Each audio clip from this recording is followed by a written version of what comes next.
PD masih. Ya. Bismillahirrahmanirrahim. Assalamualaikum warahmatullahi wabarakatuh. Alhamdulillah wassalatu wassalamu ala Rasulillah wa ala alihi wa ashabihi wa man wala. Wala haula wala quwwata illa billah, ma ba'du. Alhamdulillah, di sore hari ini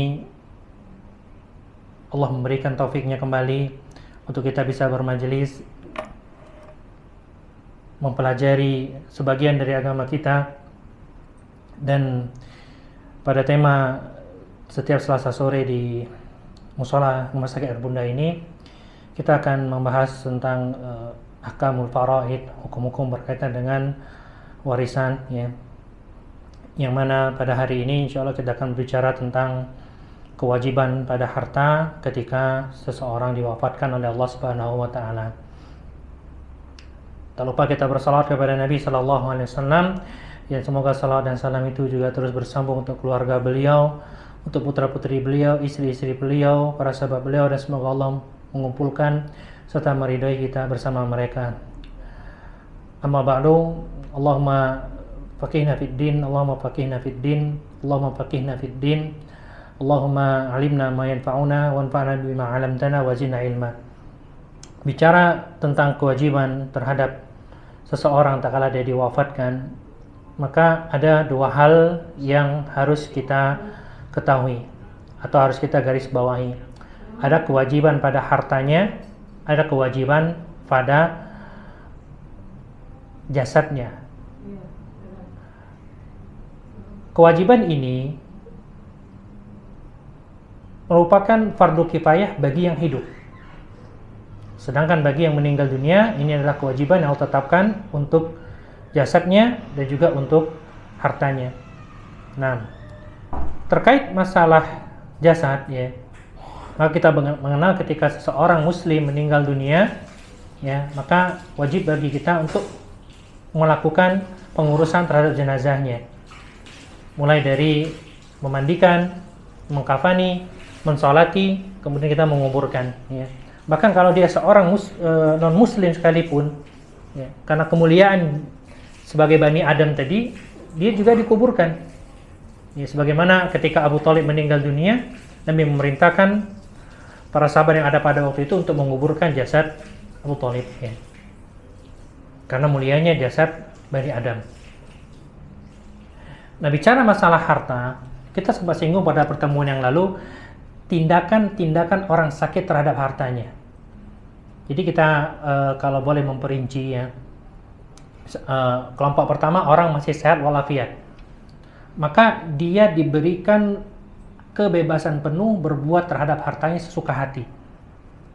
Maksudnya apa? Ya, mau dia infakkan semua silakan, mau dia infakkan separuh silakan, ya. Mau tidak dia infakkan itu juga urusan dia, harta miliknya, ya kan? Selagi sehat walafiat. Kalau dikatakan mana yang afdal, ya, afdal atau tidak kita menginfakkan seluruh harta, maka kondisinya tergantung setelah dia berinfak, ya. Maksudnya apa? Kalau setelah berinfak dia malah jadi minta-minta, ya, keluarganya terbengkalai, tidak bisa dinafkahi, maka afdal bagi dia tidak menginfakkan seluruh hartanya. Nah, tapi kalau kondisinya membuat dia makin qanaah, ya, makin zuhud terhadap dunia, bahkan dunianya diberkahi oleh Allah Subhanahu wa taala, seperti Abu Bakar As-Siddiq, maka afdal bagi dia, ya, menyedekahkan seluruh hartanya, ya. Wala taj'al yadaka maghlulatan ila unuki, jangan kalian itu kalau sedekah itu pelit, ya. Wala tabsutaha kullal basti, juga jangan terlalu royal gitu. Jadi memang dalam sedekah itu pertengahannya. Tapi apakah boleh? Ditanya boleh atau tidak, selagi sehat walafiat boleh menginfakkan seluruh harta sebagaimana Abu Bakar As-Siddiq, ya. Tapi kalau bicara afdal, ya tergantung kondisi orang itu, ya, tergantung kondisi orang itu nantinya. Baik. Ini kalau dia sehat. Orang yang sakit. Nah, ini kita bahas kemarin. Kan ada sakit yang dia sakitnya tidak mengkhawatirkan, maksudnya tidak membawa kepada kematian, ya. Ya, orang sakit gigi, migrain, diare, umumnya kan itu nggak sampai kepada kematian. maka status tindakan dia terhadap hartanya untuk orang yang sakit seperti ini sama seperti orang sehat, ya, bebas sesuka hatinya. Mau diinfakkan seluruhnya silakan, ya. Kemudian bagaimana kalau keadaan sakitnya meningkat? Maka yang dijadikan patokan kondisi dia saat memberikan menghibahkan harta tersebut. Di mana pada saat itu dia dihukumi sama dengan orang sehat, ya. Dia lagi sakit mencret nih, ya. Atau dia migrain, ya. Atau dia sakit gigi, dia ada menghibahkan, nih tolong separuh hartaku untuk kemajuan masjid di sana misalkan, ya. Atau untuk pembangunan pondok pesantren di sana misalkan, ya.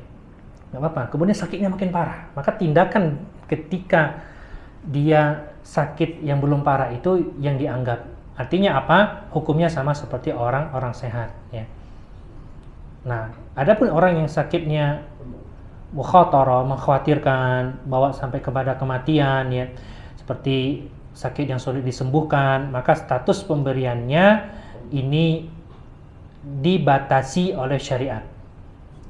Dibatasi dalam hal apa? Ya, dia nggak boleh menginfakkan seluruh hartanya, nggak boleh menghabiskan seluruh hartanya untuk berinfak, memberikan hibah, ya.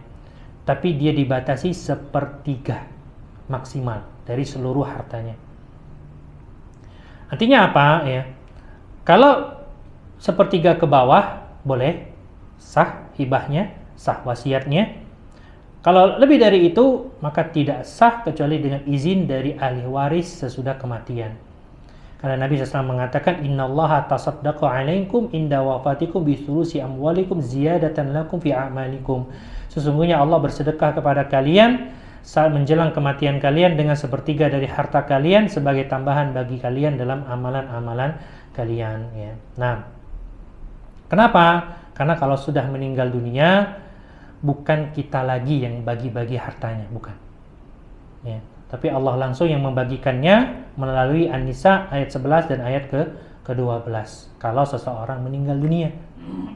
Makanya kalau sakit yang menghantarkan kepada kematian, dia hanya diberikan batas maksimal 1/3 dari hartanya untuk dia sedekahkan, ya, atau dia hibahkan atau dia wasiatkan.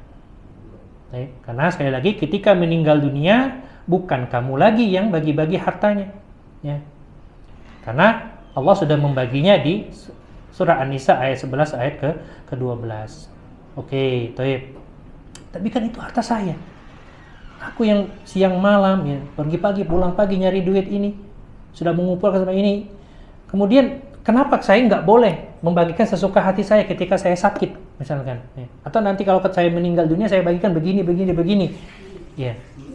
Jawabannya adalah kalau Anda sehat walafiat, maka itu urusan Anda.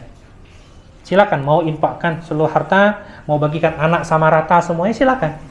Tapi kalau sudah meninggal dunia, itu aturan Allah yang membagi, ya. Jadi sekali lagi pembahasan kita kalau ingin bagi-bagi harta sama rata ketika sehat walafiat. Tapi kalau sudah meninggal dunia, masih ada harta yang dimiliki, itu aturan Allah yang menggarisi. Nah, ya. Dalilnya apa? An-Nisa 11, 12, itulah bagian hartanya kalau orang meninggal dunia. Kalau dia menolak, saya nggak mau tunduk sama aturan Allah, ya udah. Pembahasan kita sampai di sini. Artinya apa? Anda sudah menentang ketentuan Allah, ya. Dan apabila itu datang dari hati, dikhawatirkan Anda sudah tidak sama lagi dengan kami dalam masalah keimanan, ya. Kenapa? Membangkang pada aturan Allah, ya, membangkang pada firman Allah Subhanahu wa taala, itu sama saja dengan mengingkari seluruh ayat-ayat Allah Subhanahu wa taala, walaupun diingkari hanya sebagian, ya. Dalam artian apa?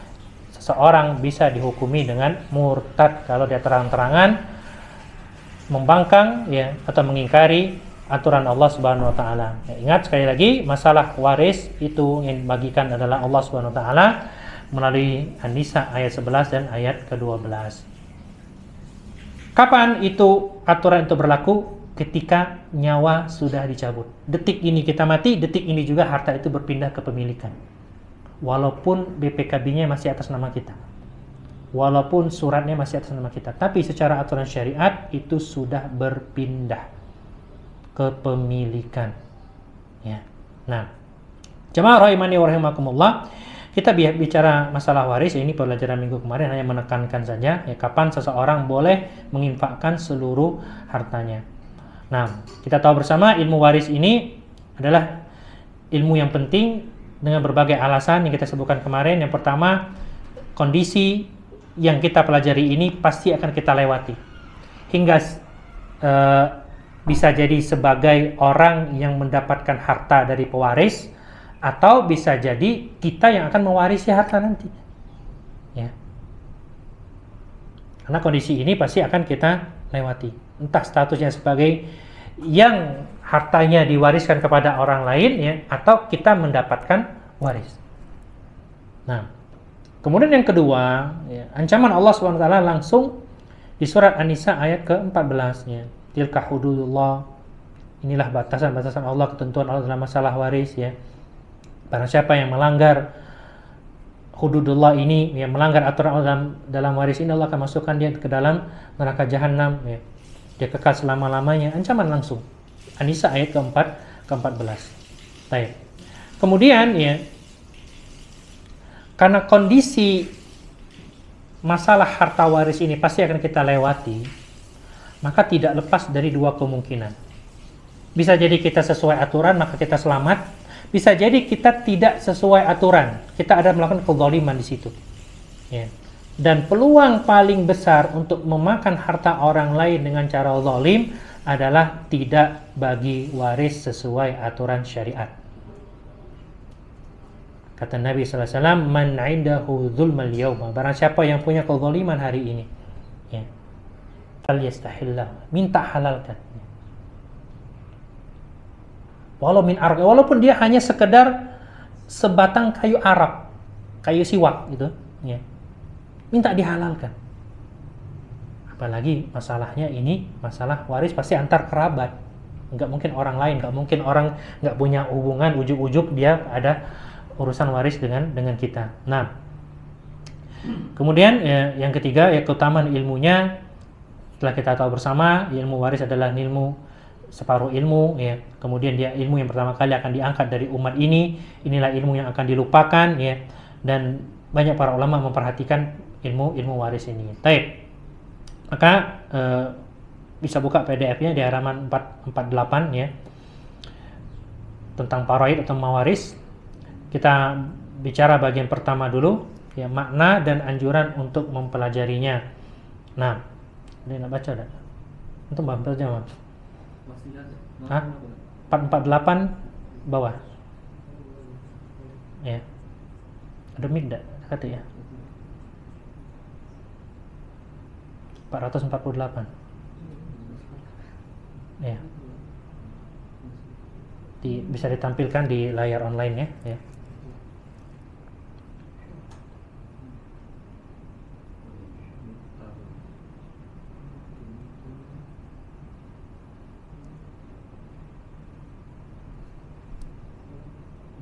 Kelas? Mawaris. Ya. Bagian pertama, langsung. Ilmu faraid termasuk ilmu paling penting. Itu. Ya. Kaum muslimin wajib memperhatikan dan mempelajarinya karena kebutuhan terhadap ilmu ini mendesak sekali. Iya, mendesak karena 3 alasan tadi. Ya, kita pasti melewati ini. Kemudian yang kedua ada ancaman langsung di An-Nisa ayat ke-14. Ya. Kemudian juga ya, perhatian para ulama terhadap ilmu ini. Kenapa? Nabi sudah berpesan, ilmu ini adalah ilmu yang pertama kali akan diangkat dari umat ini. Ilmu ini ilmu yang dilupakan. Ya. Dan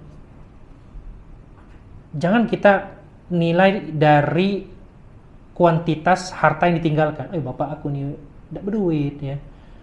Dia paling cuma meninggalkan motor siko atau motor lamo ya, motor tua pulang. Paling pakaian di badannya, atau pakaian di lemari. Ingat kita sebutkan kemarin apa? An-Nisa ayat ke-7, ya kan? Ya, lin-nisa rijali nasibun mimma tarakal walidani wal aqrabun Walirijali nasibun mimma tarakal walidani wal aqrabun ya, mimma qalla minhu aw katsur ya. Laki-laki dan wanita punya bagian dari yang ditinggalkan oleh kedua orang tuanya dan juga kerabatnya ya, baik sedikit ataupun banyak. Mimma qalla minhu aw katsur ya.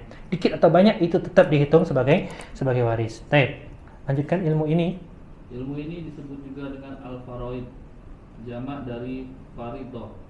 Diambil dari kata al-fard yang berarti ketentuan, sebagaimana Allah berfirman Fanisfu ma faradtum ya. Ya, maka bayarlah setengah dari mahar yang telah kalian tentukan. Kapan ini? Nah, kita bayar mahar setengah. Kapan? Ketika menikah kemudian belum sempat campur, diceraikan. Ya.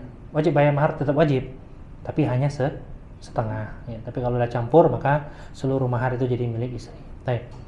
Kemudian farad dalam syariat adalah bagian yang ditetapkan oleh syariat untuk yang berhak. Baik, ilmu faraid. Ilmu faraid adalah ilmu tentang warisan dari sisi memahami hukum-hukumnya dan mengetahui perhitungan yang mengantarkan pada pembagian. Ya, jadi kita akan bahas hukum-hukum dulu, nanti hitung. Nah, nanti anak next pekan depan yang minta kawan tulis ya. Karena kita akan bicara hukum-hukumnya secara terperinci. Kemudian al-mawaris. Al-mawaris adalah jamak dari miras, yaitu hak yang ditinggalkan oleh mayit yang berpindah ke tangan ahli waris. Nah, perpindahan ini yang kita sebutkan tadi perpindahan otomatis ya. Detik itu orang meninggal, detik itu juga harta itu berpindah ke pemilikan. Ya, diakui atau tidak, senang atau tidak, mau atau tidak, dibagikan atau tidak, itu sudah pindah ke pemilikan ketika seseorang meninggal dunia. Baik, kemudian setiap muslim harus memperhatikan perkara mawaris dan tidak boleh melakukan tindakan yang mengubahnya dari ketentuan syar'inya, sehingga akibatnya dia memberikan warisan kepada bukan ahli waris dan dia menghalangi sebagian warisan atau seluruhnya dari ahli waris. Dengan hal tersebut dia menjerumuskan dirinya pada murka Allah dan siksa Allah. Iya, dalam masalah waris ini bukan masalah perasaan, ya, bukan masalah gender, tapi masalah sami'na wa ata'na. Ada aturan Allah di sini yang harus kita dengar dan harus kita taati.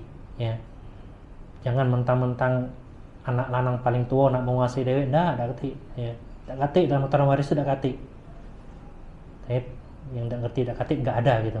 Taib, kenapa? Tak tahu pemirsanya dari mana kan? Kemudian juga ya nggak ada cerita harus bagi sama rata. Karena kenapa? Ya, bagian untuk perempuan itu ya seperti setengahnya laki-laki ya. Baik. Dan ya semisal-semisalnya. Nah, maka inilah pentingnya kita belajar tentang ilmu faraid atau ilmu mawaris ini ya. Mix ini nyampe tak kira-kira? Ke situ, mic-nya. Bisa kan? Mic azan.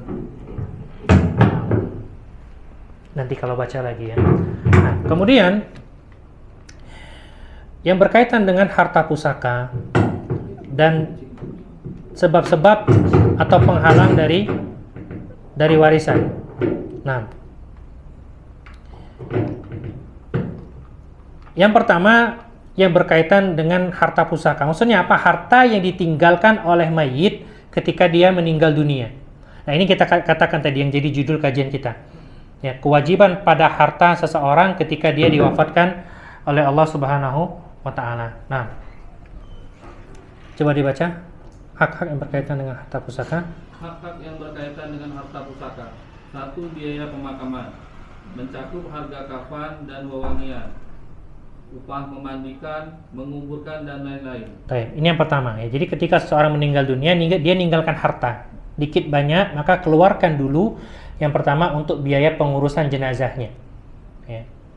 Entah itu beli kafannya, beli wangiannya, upah memandikan, menguburkan, pokoknya itu diambil dari harta mayit. Baik, ya. Ini yang pertama. Kemudian yang kedua, membayar hutang mayit. Hutang Allah didahulukan seperti zakat mal, zakat fitrah, kafarat, dan nazar. Kemudian hutang manusia. Di fikih muyasar ini didahulukan hutang daripada wasiatnya. Tapi sebagian literasi, sebagian kitab, sebagian para ulama menyebutkan wasiat dulu baru hutang. Tapi di sini disebutkan hutang dulu. Karena hutang itu ada dua, ya, hutang yang berkaitan dengan hak Allah, hutang kepada Allah, ada hutang yang berkaitan dengan hak manusia. Nah, hutang kepada Allah didahulukan, ya. Seperti apa? Kewajiban pada zakat malnya atau zakat fitrahnya. Baik. Emang orang meninggal wajib bayar zakat fitrah? Wajib, dengan syarat dia meninggal dunia setelah matahari terbenam di hari terakhir di bulan Ramadan, ya. Kalau dia meninggal dunia sebelum waktu itu, maka dia belum terkena waktu wajib, sehingga tidak wajib bayar zakat fitrah, ya. Karena kita lagi nunggu buka nih, jam 5 sore meninggal dunia, ya, kan belum terkena waktu wajib, maka dia belum atau tidak wajib dibayarkan zakat fitrahnya. Tapi kalau dia sudah azan maghrib, dia baru meninggal dunia, maka wajib dia bayar zakat fitrahnya di hari terakhir di bulan Ramadan itu, ya. Kafarat, ya, kafarat ini macam-macam, ya, bisa jadi karena melanggar pada bulan Ramadan, atau melanggar ketika melanggar sumpah dan yang lainnya. Nazar, ya. Nazar ingin umrah, usahakan dari hartanya. Nazar ingin haji, usahakan dari hartanya dulu, ya. Nazar ingin berkurban, usahakan dari hartanya dulu. Nazar-nazar yang berkaitan dengan harta atau dengan ibadah seperti puasa, ya. Nazar puasa, lunasi dulu utang puasanya seperti itu. Baru kemudian hutang kepada manusia. Nah, ini harus benar-benar diperhatikan, ya. Kita kalau punya utang, tulis catatan, kasih tahu keluarga kita, kasih tahu istri kita, kasih tahu anak kita, bapak ini punya utang begini. Nanti kalau kita meninggal dunia, ya, mereka nggak ngurus waris dulu, ngurus utang dulu. Kenapa demikian? Karena hutang nggak diwariskan. Jadi orang tua meninggal, nggak ada kewajiban anak untuk melunasi hutang orang tua. Kenapa demikian? Kalau seandainya hutang diwariskan, maka Nabi sudah pasti mau mensolati seorang sahabat yang meninggal punya hutang 2 dinar. Ingat kisah 2 dinar, ya. Seorang sahabat meninggal punya hutang 2 dinar. Kemudian dia dikatakan oleh Nabi SAW, hal alaihi din, orang ini punya utang enggak? Dinaron ya Rasulullah, iya punya 2 dinar. Kemudian kata baginda Nabi SAW, sallu ala sahibikum, enggak, kalian yang salatin saudara kalian. Yang jadi inti permasalahannya, kalau seandainya hutang itu diwariskan, ya, dalam artian anaknya wajib melunasi, Nabi nggak akan bertanya demikian, ya kan?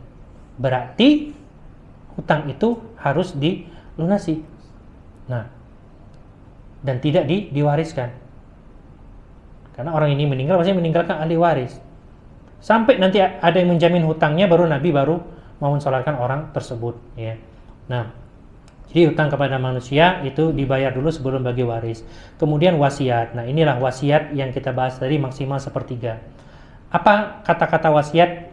Kalau nanti saya meninggal, maka harta ini begini. Nah, itu wasiat, ya. Kalau hibah apa? Hibah ketika masih hidup, ya. Masih hidup diterima ketika hidup. Nah, tapi kalau wasiat itu memang dia ngomong masih hidup, tapi disyaratkan kalau nanti saya meninggal. Nah, itu wasiat. Itu yang maksimal 1/3, ya. Nah, kalau ada wasiat itu ditunaikan juga dengan syarat tidak lebih dari 1/3. Contoh misalkan dia mewasiatkan sebidang tanahnya untuk dibangunkan pondok pesantren atau dibangunkan masjid, ya. Taruhlah dia tanahnya berapa biasanya bangun masjid? Berapa hektar? 4 hektar, serius? Masjid besar itu, ya. Ya, intinya sebidang tanah lah. Setelah dikalkulasikan, ternyata sebidang tanah yang diwasiatkan untuk bangun masjid ini ternyata lebih dari 1/3 hartanya, ya. Maka kewajiban pada keluarganya hanya mengeluarkan 1/3-nya saja, ya. Selebihnya itu kembali kepada ahli warisnya, karena itu hak ahli waris. Nah, itu kalau bicara tentang wasiat, ya. Wasiat maksimal 1/3. Aturan kedua, wasiat tidak boleh diberikan kepada ahli waris. Ahli warisnya mana? Ahli waris yang nggak dapat warisan. Karena kan warisan itu kuat-kuatan hubungan, dekat-dekatan hubungan. Jadi misalkan orang tua, anak, cucu, ya. generasi yang paling kuat dapat warisan kalau orang tua meninggal adalah generasi anak. Generasi cucung, kalau ada generasi anak itu terhalang. Umpama begini, ya, ada orang tua punya anak 5, ya. Satu meninggal lebih dulu. Tapi sebelum dia meninggal, dia sudah menikah dan punya anak. Dalam artian punya cucung dari anak yang meninggal ini. Ya kan? Kemudian, baru setelah anaknya meninggal, baru orang tuanya meninggal. Meninggalkan harta yang banyak. Pertanyaan, cucung yang tadinya ditinggal mati oleh anak sang orang tua ini, ya, apakah dapat warisan? Maka jawabannya tidak dapat. Ya. Kenapa? Terhalang oleh generasi yang paling kuat, generasi anak. Ya. Generasi anak ini menghalangi generasi cucung untuk dapat warisan. Solusinya gimana? Berikan wasiat. Ya. Berikan wasiat untuk cucung ini. 1/3 boleh, maksimal sepertiga. Atau berikan hibah ketika masih hidup. Ya. Ini nak, ya. Ayah kau lah meninggal, ya, ayah kau tuh baiknya kasih nenek kasih ini ya untuk kau kaget sampai kau sekolah, misalnya sampai kau kuliah. Seperti itu nggak apa-apa. Berikan hibah atau wasiat ya. Adapun warisan dia tidak dapat warisan, kenapa? Generasi anak masih ada. Baik. Kemudian setelah biaya pengurusan jenazah selesai, kemudian utang sudah dibayar, wasiat sudah ditunaikan, masih ada sisa hartanya, baru bagi waris. Nah, bagi waris itu yang terakhir ya.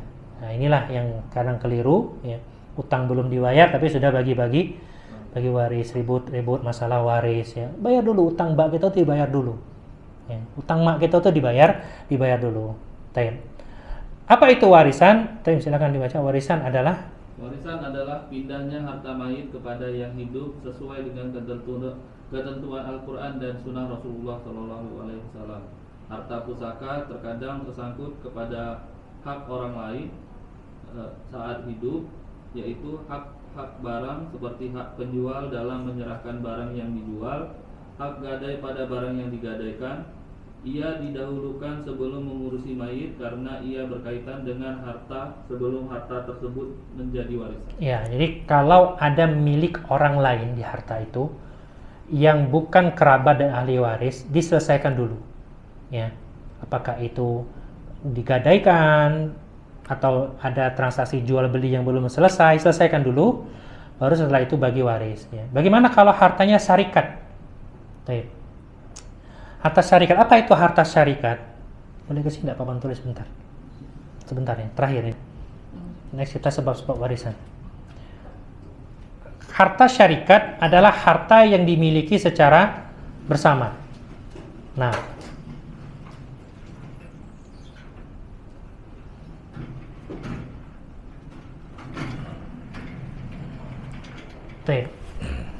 kita jelaskan dulu. Next, standby papan tulis ya, sama mic untuk yang baca. Misalkan orang punya tanah,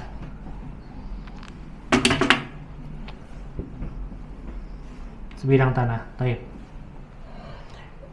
Dia bersyarikat dengan 2 orang. Taruhlah si A dan si B. Yang A kepemilikannya 70%, yang B 30%. Dari sebidang tanah ini mana punya A, mana punya B? Apakah begini? Jawabannya tidak. Bukan. Jawabannya adalah dari keseluruhan tanah ini ada 30% milik si B. Dari keseluruhan tanah ini ada 70% milik si A. Ya. Kalau seandainya, misalkan ya, bagian sini terkena bencana, longsor sehingga nggak bisa dimanfaatkan. Siapa yang rugi? Keduanya rugi, ya kan? 70% dari yang hilang ini milik si A, 30% dari yang hilang ini milik si B. Sama kalau ini misalkan tiba-tiba ditemukan di bawahnya ada timah. Banyak ada timah tuh. Berapa? 327 triliun kabarnya. Korupsi ya. Tiba-tiba ditemukan yang berharga di bawah itu. Siapa yang punya? Kedua-duanya. Ya, A punya 70%, B punya 30%. Nah, kalau meninggal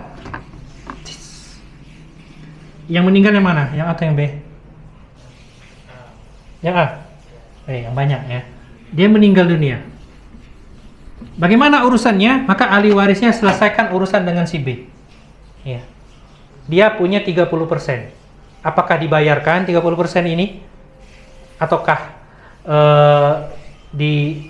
dipisahkan tanahnya sesuai kesepakatan? Ya kan? Baru setelah selesai urusan dengan si B ini, dia dibagi warisnya. Ya, jadi hak si B keluarkan dulu 30% baru bagi warisnya. Nah, sama suami istri yang kemarin kita singgung. Suami istri sama-sama kerja, punya harta kepemilikan bersama rumah, ya. Namanya rumah, taruhlah ini rumah. Baik. Rumah. Apa ngapus ya?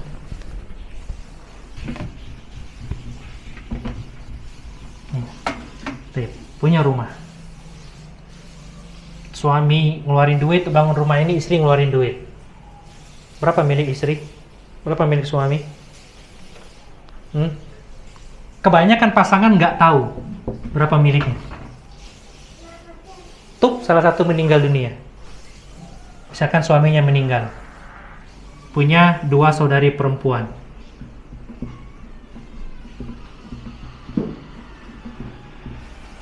Kira-kira, ya, dan suami punya istri, meninggalkan seorang istri. Kira-kira 2 ini bakal nuntut tak rumah ini? Bakal nuntut tak rumah ini? Pasti nuntut, ya. Nah, biasanya kata istrinya, ya udah kita setengah-setengah. Karena kami cari berdua, kita 50%. Apa kata mereka berdua? Tak baca, yuk. Kakak kami gajinya lebih besar. Ayo gawe cuma jualan online be. Misalkan ya. Walaupun kita tahu jualan online karena lebih besar daripada gaji karyawan, ya kan? Nah, bahkan gaji direktur sekalipun. Misal, ya kan? Jadi gimana solusinya biar nggak terjadi sengketa ketika meninggal dunia? Maka solusinya suami istri buatlah surat kesepakatan rumah ini kepemilikannya berapa persen. Suami berapa persen, istri berapa persen. Biar tidak terjadi yang namanya sengketa, ya kan? Apakah 50-50, ya kan? Ataukah 70-30, atau sang suami ya sudah ini untuk kamu semua rumah ini. Selesai. Tapi buat hitam di atas putih ketika masih hidup, ya. Nah, itu harta warisan, ya. Harta warisan adalah semua harta yang ditinggalkan mayit, baik itu yang dimiliki berupa properti, uang, emas, perak, ataupun kendaraan, ya. Begitu juga harta-harta yang sedang dalam proses jual beli, atau sedang digadai, atau sedang dalam bersyarikat, itu semua adalah harta warisan, ya. Dan satu hal catatan, harta haram tidak diwariskan. Bagaimana penjelasannya? Insya Allah kita akan lanjutkan pada pertemuan yang akan datang. Sallallahu alaihi Muhammad wa ala alihi wasallam. Nggak bertanya kan? Online? Nggak tanya kan? Udah gatal kakinya ya. Kita akhiri.